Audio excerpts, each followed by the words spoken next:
ಈ ಅಕ್ಕ ಭಾವನ ನಂಬ್ಕೊಂಡಿದ್ರೆ ನಂಗೆ ಈ ಜನ್ಮದಲ್ಲಿ ಮದುವೆ ಆಗಲ್ಲ. ನಾನೇ ಬ್ರೋಕರಿಗೆ ಫೋನ್ ಮಾಡ್ತೀನಿ.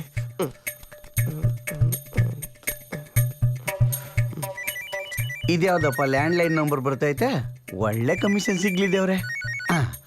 ಹಲೋ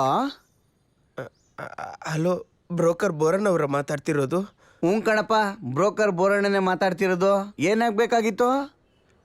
ಆ್ಯಕ್ಚುಲಿ ನಂಗೊಂದು ಮದುವೆ ಆಗೋಕ್ಕೆ ಹುಡುಗಿ ಬೇಕಾಗಿತ್ತು. ನೀವೇನು ತಲೆ ಕೆಡ್ಸ್ಕೊಬಿಡಿ, ಮದುವೆ ಆಗಿ ಹನಿಮೂನ್ಗೆ ಹೋಗೋಕ್ಕೆ ರೆಡಿಯಾಗಿರಿ. ಹುಡುಗಿ ರೆಡಿ ಇದ್ದಾಳೆ. ಬೋರಣ್ಣ, ಹುಡುಗಿ ಮಾತ್ರ ಸಖತ್ತಾಗಿರ್ಬೇಕು. ಹುಡುಗಿ ಬಗ್ಗೆ ನೀವೇನು ತಲೆ ಕೆಡ್ಸ್ಕೊಬೇಡಿ.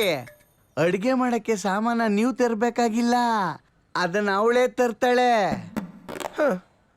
ಅಯ್ಯೋ, ಸ್ನಾನ ಮಾಡಕ್ ಸೋಪು ನೀವು ತರ್ಬೇಕಂತೇನಿಲ್ಲ, ಅದನ್ನು ಅವಳೇ ತರ್ತಾಳೆ. ಅಯ್ಯೋ, ಒಂದೇ ಮಾತಲ್ಲಿ ಹೇಳ್ಬೇಕು ಅಂದ್ರೆ ಅವಳನ್ನ ನೀವು ಸಾಕೋ ಅವಶ್ಯಕತೆ ಇಲ್ಲ, ನಿಮ್ಮನ್ನ ಅವಳೇ ಸಾಕ್ತಾಳೆ. ಏನಂತೀರಾ?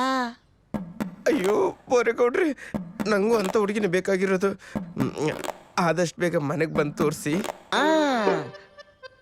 ಹಂಗಾದ್ರೆ ನಾಳೆನೆ ನಿಮ್ಮ ಮನೆಗೆ ಬಂದು ಹುಡುಗಿ ಫೋಟೋ ತೋರಿಸ್ತೀನಿ, ಓಕೆನಾ? Thank you, ಕಾಯ್ತಿರ್ತೀನಿ.